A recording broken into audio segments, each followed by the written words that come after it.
silencio estaba mi rey. Muchísimas bendiciones del Señor a todos aquellos de la comunidad eclesianos, así le llamaré a todos ustedes, eclesianos, remanente, aquellos que con tanto amor se comunican conmigo, nos dejan su mensaje, nos ayudan a entender cuáles son sus necesidades.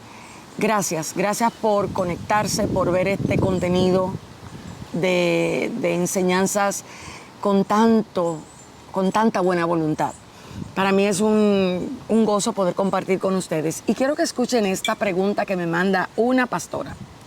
Estamos aquí relax en el patio y quiero que la escuche. Oiga. De mi madre espiritual y padre espiritual. Yo, ¿cómo le digo? No creo en esto de que mi madre espiritual y padre espiritual. Yo creo que yo tengo una pastora o un pastor. Porque la gente muchas veces tratan de justificarlo de que Pablo llamó a Timoteo hijo. Pero Pablo llamó a Timoteo hijo porque Pablo se invertía en Timoteo. Entonces, Pablo nunca fue, ¿cómo le puedo decir? Pablo era un apóstol. O sea, no fue un pastor dedicado a un lugar específico. Entonces, si yo estoy errada en eso, déjeme después saber. Yo he leído la palabra y me preocupa porque esto de que mi padre espiritual, el ADN, ¿qué ADN? Yo quiero saber qué ADN. ¿Habrá un poder más sobrenatural que el poder del Espíritu Santo? Me dio tanta risa escuchar a la pastora hacerme esa pregunta y resultar así como, ¿qué ADN? ¿Qué ADN? Ciertamente, señores, estamos en la era donde a falta de poder hay mucho invento. Y la paternidad espiritual se puso muy de moda en el pasado. Así como hay muy buena intención en algunos al descubrirse que pueden amar, servir y darse como un padre lo haría, así hay aquellos vividores sin vergüenza que utilizaron el nombre de la paternidad espiritual para sus propios beneficios. Es un peligro nosotros caer en el desbalance. Es un peligro. Hay pastores, hay hombres que se entregan, que no es padre que hay que decirle nada más, son papá, mamá, son de todo, porque tienen esa comisión de Dios de darse de esa manera. Pero hay otros a quienes Dios no llamó a darse de esa manera, pero si utilizan, ojo, si utilizan el término para creerse que ese término les da derecho de manipular, de controlar, de exigir y de demandar sobre la oveja algo, esa persona es muy probable que esté operando desde una mentalidad jezabélica, una mentalidad de control. Fíjese que yo no hablé de espíritu. De hecho, no hay espíritu de Jezabel. Eso de reprender espíritu de Jezabel y Jezabel fuera, eso es algo que no es bíblico. No, Jezabel no era un demonio, era la operación de una naturaleza caída, de una mujer poseída por el Adán que tenía dentro, que no era el diablo, era su propia maldad. Entonces, cuando nosotros no tenemos claro estos principios, estos conceptos, estas verdades que para usted saberlas, Dios por gracia se las revela, pero usted tiene que apartar tiempo para comenzar a estudiar, conocer, en oración, buscar, para no solamente creer lo que le dicen, también evaluar si realmente lo que le están diciendo es verdad. Hay mucha gente que le conviene estar reprendiendo constantemente un espiritico de Jezabel para así no enfrentar su conducta, su necesidad de control, su necesidad de gobernar, su necesidad de saber todo lo que está pasando, de que sus planes se hagan primero que los de otros. Por eso Jezabel a veces es tan conveniente para un grupo de personas. ¿Por qué? Porque sus acciones son similares a lo que ella hacía. ¿Qué hacía Jezabel? Una personalidad que controlaba. En ese entonces Jezabel buscaba la adoración para sus profetas de Baal. En este entonces, cuando operamos desde el control, ¿qué hacemos?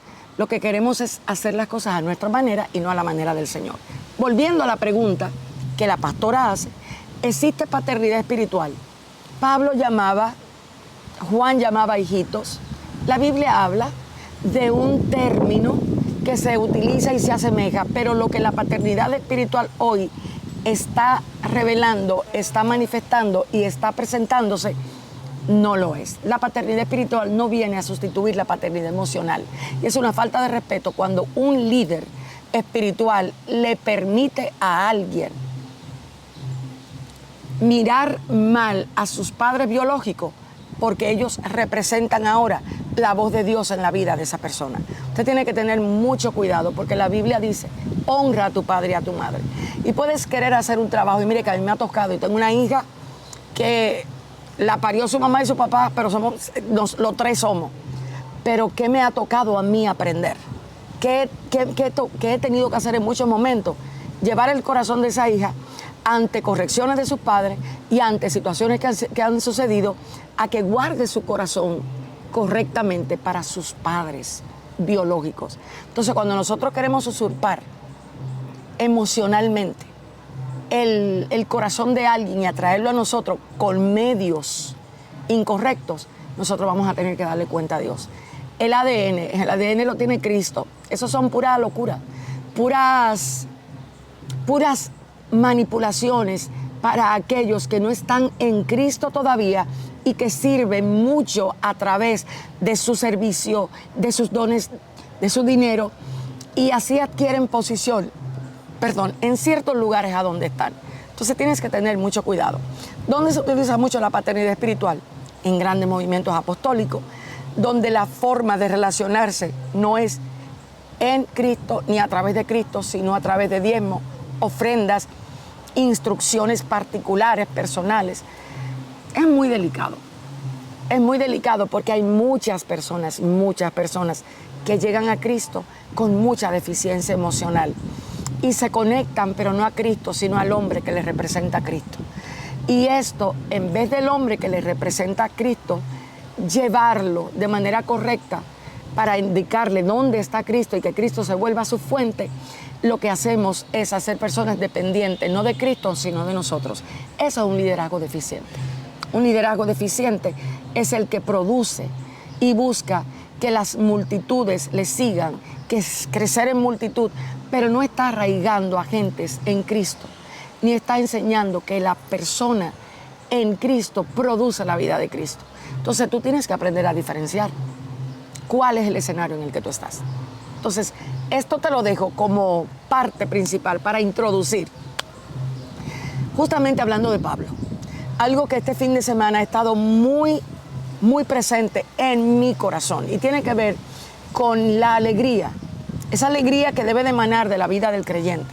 Sin embargo, hoy día hay tantas personas cabizbajas, entristecidas, con un falso sentir de despropósito, porque recibieron una palabra y en el momento en el que se encuentran entienden que esa palabra no se está cumpliendo, no la están viendo, y su corazón ha menguado, su corazón ha mermado, y hay tristeza, hay desánimo, hay desaliento en sus corazones.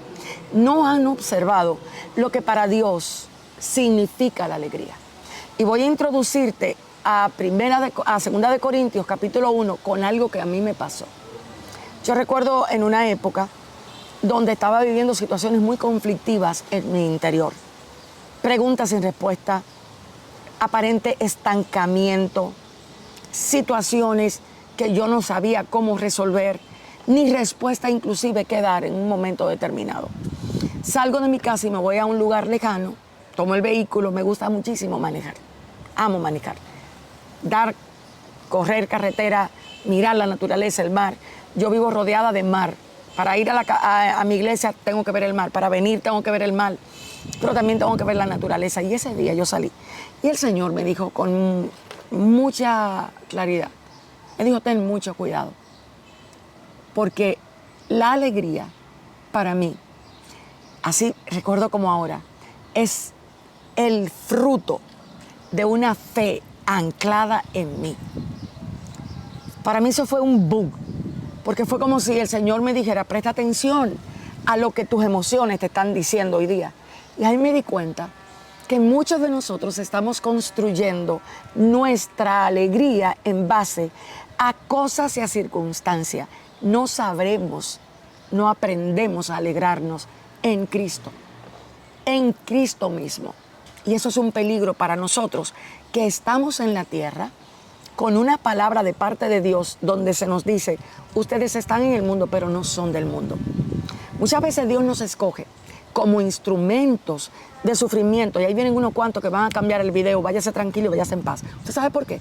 Porque hay gente que no quiere oír la verdad, quiere oír ilusión, quiere oír una falsa profecía, quiere oír un declarar en base no a lo que dice Dios, sino a la idea de que Dios tiene que estar al servicio de ellos. Pues este canal no es para eso. Este canal es para abrir los ojos de todo aquel que quiera realmente aprender lo que la palabra dice. Y el apóstol Pablo, en el capítulo 1 de 2 de Corintios, vivió una experiencia muy similar. La iglesia de Corintio era una iglesia que prácticamente Pablo la vio nacer desde pequeñita. Merlin, déjate usar por Dios y tráeme café. Gracias. Pablo la ve desde pequeña, pero era una iglesia impartida, llena de dones. Estaba rebosante de los dones, pero todavía no había cultivado el carácter. Y no había problema con eso. Muchos de nosotros tenemos que empezar a manejar la falta del carácter como una etapa del creyente, no menospreciando eso, sino simplemente entendiendo que así como un árbol toma tiempo para dar fruto, así la vida del creyente toma tiempo para fructificar en el espíritu. Y a veces nosotros creemos que una persona que viene a Cristo va a fructificar inmediatamente y juzgamos lo que todavía no se ve por lo que Dios está haciendo por dentro, pero no nos deja ver. Entonces cálmese. Porque aquí el apóstol Pablo entra en la primera carta a los Corintios y los confronta, los corrige, porque había un despelote grandísimo que no es la razón de este video, y quizás lo hablen adelante. El tema es que en la segunda epístola, Pablo narra situaciones que yo quiero leerte. En el primer capítulo del 1 al 2, Pablo está saludando. Gracia y paz, esto y esto, que Dios nuestro Padre y el Señor Jesucristo le den paz. Así él siempre comienza sus epístolas. Pero en el versículo 3, mira cómo dice: toda la alabanza sea para Dios, el Padre de nuestro Señor Jesucristo. Y oye cómo empieza aquí. Dios es nuestro Padre misericordioso y la fuente de todo consuelo. Ojo, ¿para qué tú necesitas consuelo? ¿Para lidiar con una dificultad? ¿Para lidiar con una tristeza? ¿Para lidiar con una pérdida? ¿Para lidiar con un abandono? ¿Con una traición? Entonces, ya Pablo está aquí hablando de su sistema emocional. Él empieza a ver quién se acercó a él para tratar con su dolor. Y no fue Rafa, no fue Elohim, no fue Nisi, fue Dios Padre de misericordia. ¿Qué fue lo que Cristo vino a darnos a nosotros en Juan 17? Yo les vine a decir a ustedes, decía Jesús en sus palabras, que el conocimiento de la vida eterna es conocer al Padre, no conocer los nombres de Dios que ya se habían revelado en el antiguo pacto. Al contrario, había un nombre secreto, oculto, que hasta que Cristo no se manifiesta, no se nos entrega las capacidades de entender lo que significa Abba Padre en una mente que no ha recibido la vida de Dios todavía. Por eso Cristo, después de resucitar, después del Tetelestai, después de estar sentado a la diestra del Padre, es cuando se da el efecto de a ustedes que creyeron en su nombre se les da potestad de ser llamados hijos de Dios. Ahí viene la conexión entre Dios Padre y tú como hijo. Pablo, que estaba viviendo esa conexión, que estaba viviendo esa experiencia, dice aquí, y se refiere al Dios de la misericordia porque él empezó a mirar lo que su corazón producía en medio del menosprecio, de la traición, del abandono, de las calumnias, porque eso era lo que Pablo estaba viviendo. Pablo sufrió ministerialmente muchísimo en Asia porque la gran mayoría de personas juzgaba el ministerio de Pablo no desde el espíritu, sino desde lo que se veía. De hecho, a Pablo lo juzgaban porque su trabajo, Pablo era alguien que trabajaba y sus ganancias no eran grandes. Pablo decía, yo no quiero ser gravoso. Pablo fue juzgado por aquellos que se creían grandes, super, ultra, mega apóstoles. Y Pablo lo dice en 2 de Corintios. Dice, mira, nosotros no tenemos nada que envidiarle, ni nada que desear, ni nada que querer de aquellos falsos superapóstoles que, observen esto, vamos a esto que Pablo dice aquí. Creo que es el 6:10. Observa lo que dice. Hay dolor en nuestro corazón, pero siempre tenemos alegría. Razona eso. No se nos ha dicho que el corazón que está con dolor emocional no puede experimentar alegría. ¿Qué pasó con Pablo que lo descubrió? Vamos a seguir analizando. ¿Qué fue lo que hizo Dios en Pablo al permitirle vivir traición, calumnias, menosprecio, desvalorización ministerial y todo lo demás. El corazón de él fue transformado a medida que él experimentaba, que él oía lo que decían de él. En el verso 4 él dice que el Padre nos consuela en todas nuestras dificultades. ¿Cómo tú estás lidiando con tus dificultades? ¿Tú estás mirando las dificultades solamente con la intención de resolverlas o has parado tu avance? ¿Te has detenido a reflexionar esa dificultad que muestra de ti, de tu carácter, de lo que Dios ya ha sembrado en ti? Quizás esa dificultad viene a enseñarte que todavía permaneces con una alabanza al Señor. Quizás esas dificultades vienen a enseñarte que tus pies no se han removido y que sí, tu sistema emocional ha colapsado, pero estás diciéndole a Dios, hazlo a tu manera, Señor, que se haga tu voluntad en mí. Quizás esa dificultad vino para que te pudieras dar cuenta que más que emociones estás creciendo. Pero cuando la vida en el Espíritu se está gestando en nosotros, estamos siendo alertados para poder observar esto. Pablo, en su sufrimiento, dice, Él nos consuela en todas nuestras dificultades ahí viene lo grande de esto, hay que darle propósito. Y alguno me va a decir, ay pastora, mira, yo prefiero no sufrir este inmenso dolor antes que. Quiero que entiendas algo. ¿Sabe quién es que se hiere? ¿Sabe quién es que sufre? ¿Sabe quién es que lleva la carga y el peso del pecado? El viejo hombre. Cada vez que Dios permite que algo te pase en la tierra, el viejo hombre va a reaccionar en contra de lo que Dios permite. Eso es natural de la naturaleza caída, de Adán, del viejo hombre. ¿Y qué está haciendo Dios con el apóstol Pablo aquí? Le está enseñando a entender el propósito de las dificultades. Las dificultades traen consolación. Traen la consolación de quién, del hombre, de tu mente, de tu ejercicio mental propio para tú poder jumpear, darte la idea de que todo está bajo control. No, es la consolación del Espíritu, de Abba Padre, que clama en tu corazón, que llama, que te conecta a su gracia, a su fuente de misericordia, a su fuente de compasión. Entonces, a veces en la dificultad miras mucho la situación, miras mucho al que te agredió, miras mucho lo que te hicieron y hablas con la situación. Me decía yo en mi corazón, dijo mi amigo Salomón, y terminó depresivo. Cuando hablamos con nosotros mismos en medio del dolor, eso es un caos, porque el corazón nuestro va a producir respuestas que van a hacerte a ti creer que no debes experimentar el dolor. Y vas a querer hacer que el dolor desaparezca, pero antes del tiempo medido. Y quiero que sepas algo, ningún dolor viene para hacerte a ti cautivo de él. El dolor que Dios está permitiendo va a venir, pero para enseñarte a ti quién es el Dios que consuela. Cada situación revela un carácter de Dios que necesitamos dentro nuestro para la próxima estación con la que nos vamos a enfrentar. Pablo estaba viviendo un momento difícil, de muchas dificultades, pero lo primero que dijo, espérate, esto no tiene que ver conmigo.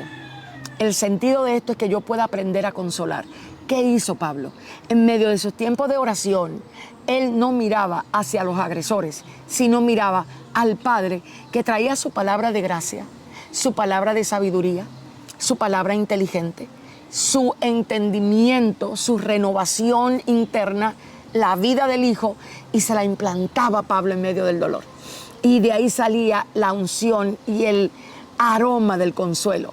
Y ahí Pablo decía, espérate, que esto no viene por causa de mí. Esto viene porque alguien va a tener que oír la forma en la que Dios me ha consolado.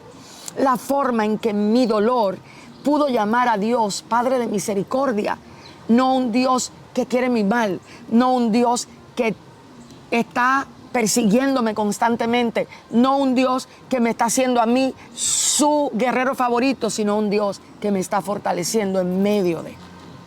El verso 4, él dice, mi dificultad produce consolación del Padre para mí, pero la consolación del Padre para mí es para ustedes. ¿Cuánta gente sin empatía? cuánta gente que murmura, que chismea de lo que ve que otro está experimentando, porque no tiene realmente la conciencia de lo que produce la dificultad en una persona. Muchos de nosotros nos damos la tarea a juzgar de apariencia. No entendemos el proceso que cada quien debe de vivir para luego poder entender lo que Dios a esa persona le ha determinado vivir. Pero nosotros no comprendemos eso, porque yo no sé por qué creemos que somos todólogos y creemos que nuestros ojos tienen la capacidad de dar un justo juicio ante una situación que no le conocemos la raíz, porque Dios no te la ha revelado.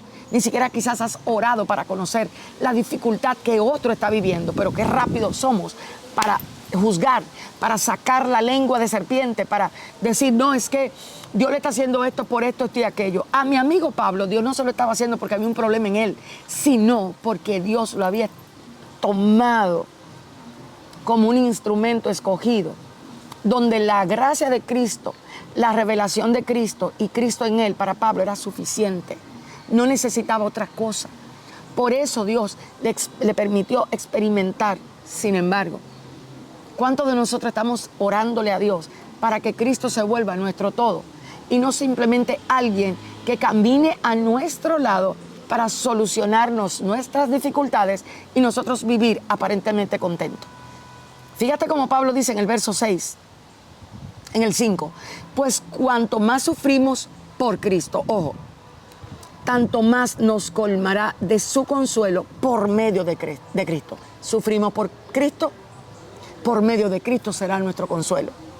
Pablo sufría por Cristo, pero nosotros sufrimos porque tenemos un carácter carnal muchas veces, porque somos expuestos a alguien, quizás cruel, quizás indolente, quizás alguien que usó nuestro amor, nuestro afecto, nuestro cuidado, nuestras provisiones para sus necesidades. Y cuando ya sintió que estaba satisfecha, dio la vuelta y se fue. Estamos ante una era de personas que son tendentes al narcisismo, a donde yo soy importante. Y eso tristemente también está pasando aquí. Y Dios necesita enseñarnos a nosotros. Pablo está hablando de eso.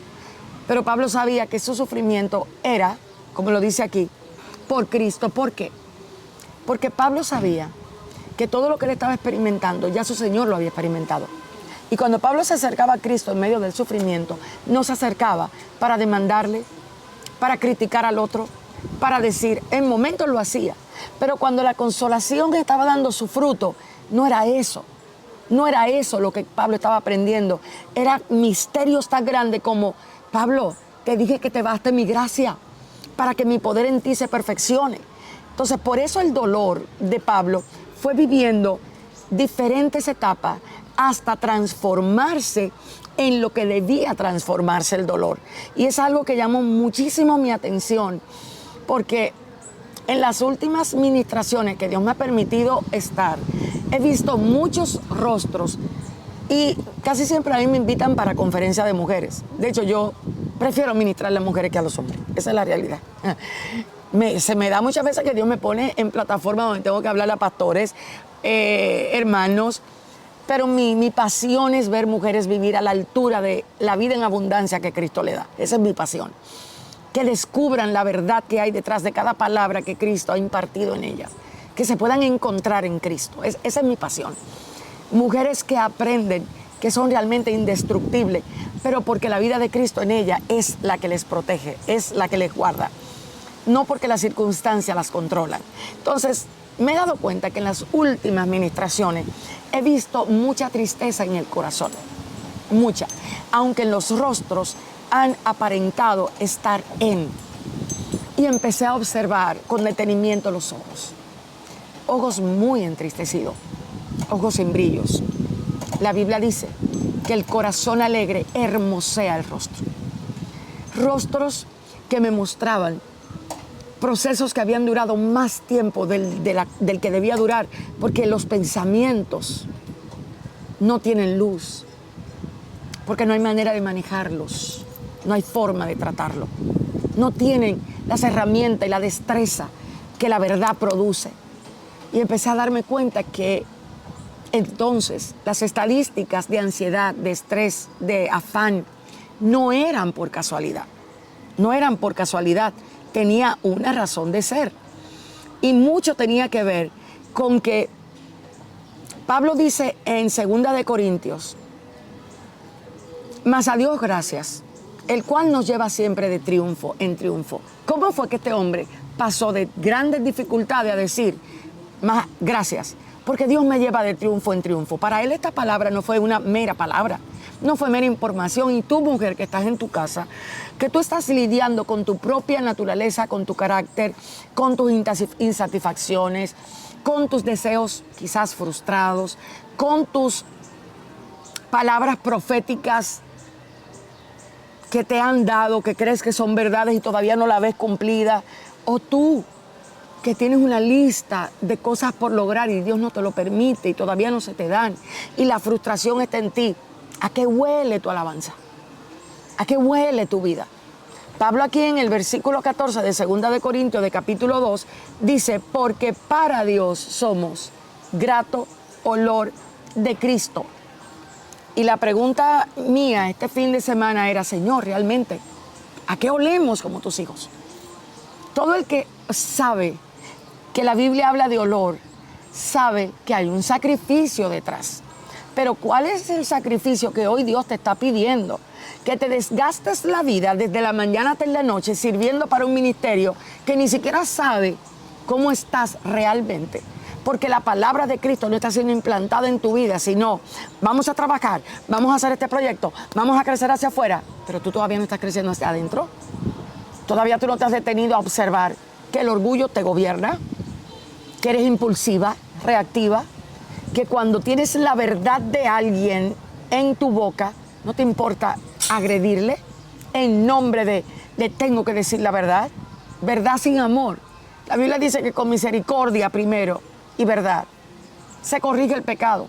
Porque si tienes la verdad de alguien, pero no eres de carácter misericordioso, ¿con qué raíz tú le vas a hablar la verdad a esa persona? Seguramente con la molestia que te produjo su acción.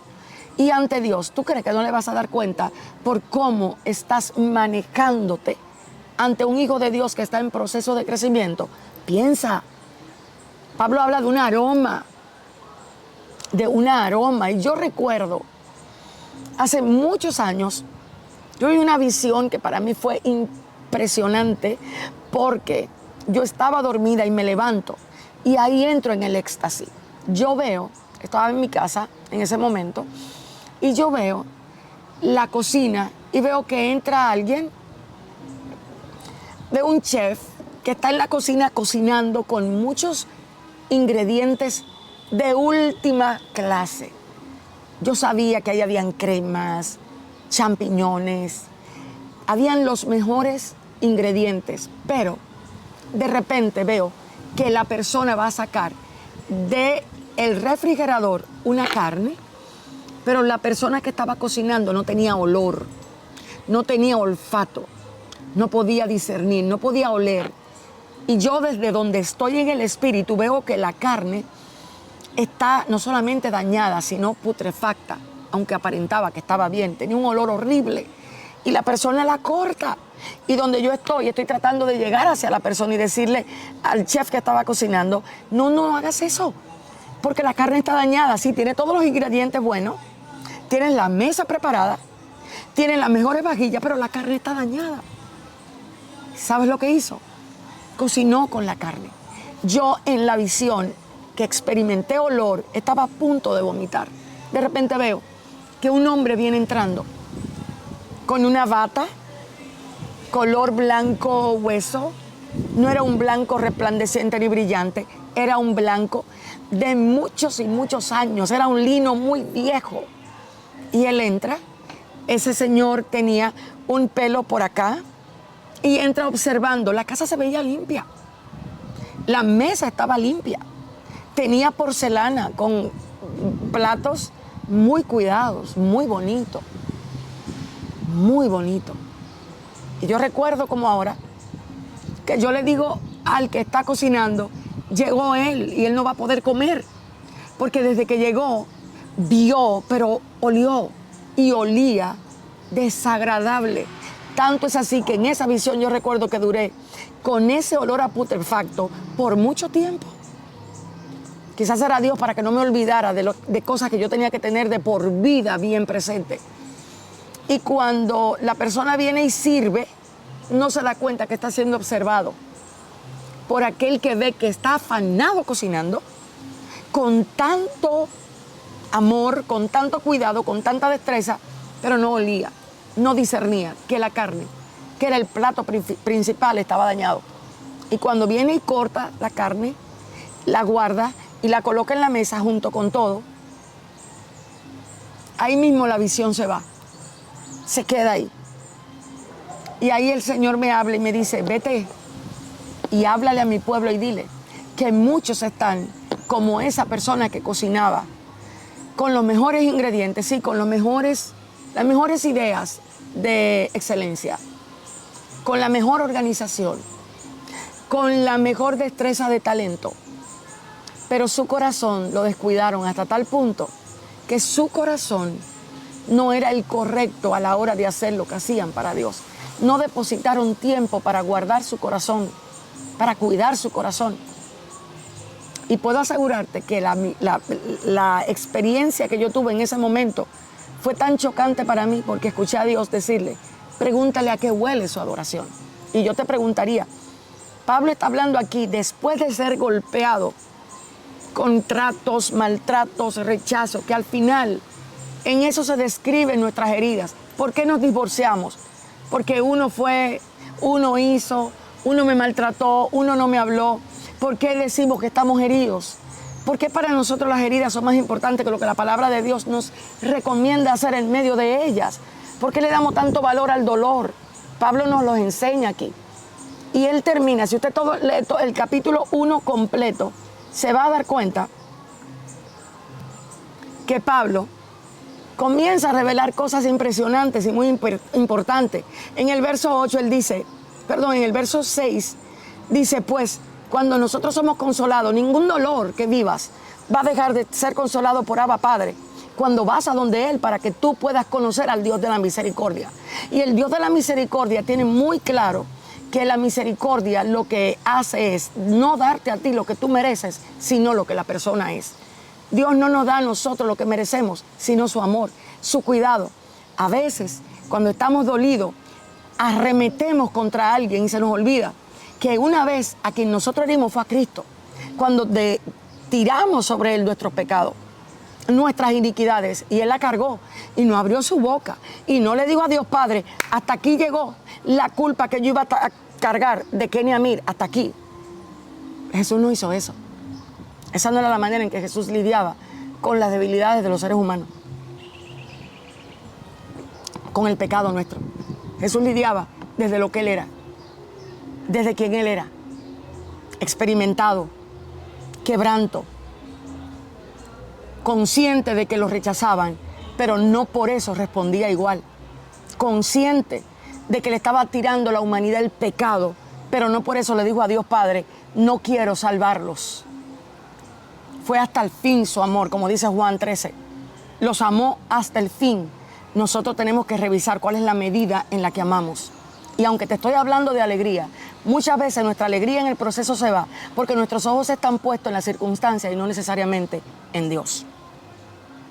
Medita en eso y pregúntate, ¿cuántas veces tu fe ha sido producto de una alegría que te dio Cristo en la circunstancia que Cristo no cambió? ¿Cuántas veces tú, hijo de Dios, que levantas las manos en el altar, que te jactas de que de verdad amas adorar a Dios? Está bueno el sol, pero no voy a parar la grabación. Que te jactas y que crees que lo haces. Dios te permite vivir la peor experiencia con alguien que no merece tu amor, que no merece nada de ti. Sin embargo, el Padre te dice, ve y consuélale. ¿Cuál es? Desconoces el poder que hay de Dios en ti. ¿Tú lo desconoces?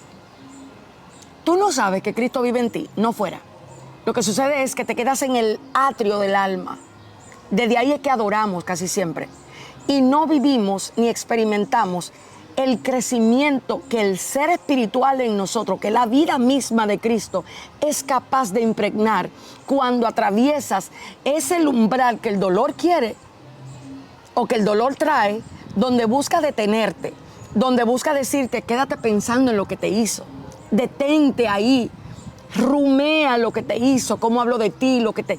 No pases más allá, no vayas, no quites ese velo para que te des cuenta que realmente algo sucede en la mente y el corazón de aquel que experimenta la consolación para consolar a otros, el sufrimiento para ayudar a otros, para darle estrategias reales, para que su alma no se quede esclava del sentimiento, de la amargura, del dolor, de lo que le hicieron y pueda operar desde la naturaleza que Cristo le entregó. Pablo dice, y con esto termino esta parte de esta enseñanza que tiene que ver, ¿quién nos robó la alegría? Parte 1. En el verso 23 dice Pablo, ahora yo pongo a Dios por testigo que le digo la verdad. Pablo estaba hablando desde una verdad. Él quiere que yo me seque y yo no me quiero secar. Tú no sabes que yo soy la reina del... que no saliera así con los sudores así. ¿Por qué no? Porque no puedo, ay, porque la gente se pone mal cuando ve sudores. Olvídate, Merlin, esto es un patio de verdad. No podemos controlar el ambiente. En un patio no podemos tener aire acondicionado. En un patio dependemos de cuando Dios permite que haya sol, de cuando hayan nubes. Hay manera de hacerlo. Y creo que también a través de esto Dios nos está hablando. Termino diciéndote lo que dijo Pablo. La razón por la cual Pablo no regresó a Corintios en ese momento, ¿te acuerdas que comencé con Corintios? Con la iglesia que lo golpeó, con la iglesia que lo menospreció, con la iglesia que tomó a otros apóstoles como bueno y válido y a Pablo lo menospreció. ¿Te acuerdas que te hablé de eso? ¿Cómo se llama lo que el escorpión da? El veneno del escorpión. Esa punzada, Pablo la tenía. El aguijón, Pablo lo tenía, como muchos de nosotros. Tenemos aguijones que tenemos que tomar la decisión de permitir que la verdad de Dios y su consolación la saquen hacia afuera, la quiten de raíz. Y Pablo lo dice en el último verso del capítulo 1. Él sigue diciendo, mira, yo no regresé porque yo a ustedes no lo quería entristecer. Dice, yo no regresé a Corintios, fue para ahorrarles una severa reprimenda. Él sabía que lo que ellos habían hecho era para golpearlos realmente, pero él se daba cuenta que todavía no estaba listo, que necesitaba experimentar al máximo el entendimiento del por qué necesitaba Dios lidiar con el sufrimiento y las dificultades que él estaba viviendo, que era lo que iba a producir en Pablo. Y en el verso 24 él dice, pero eso no significa que yo quiera a ustedes dominarlos.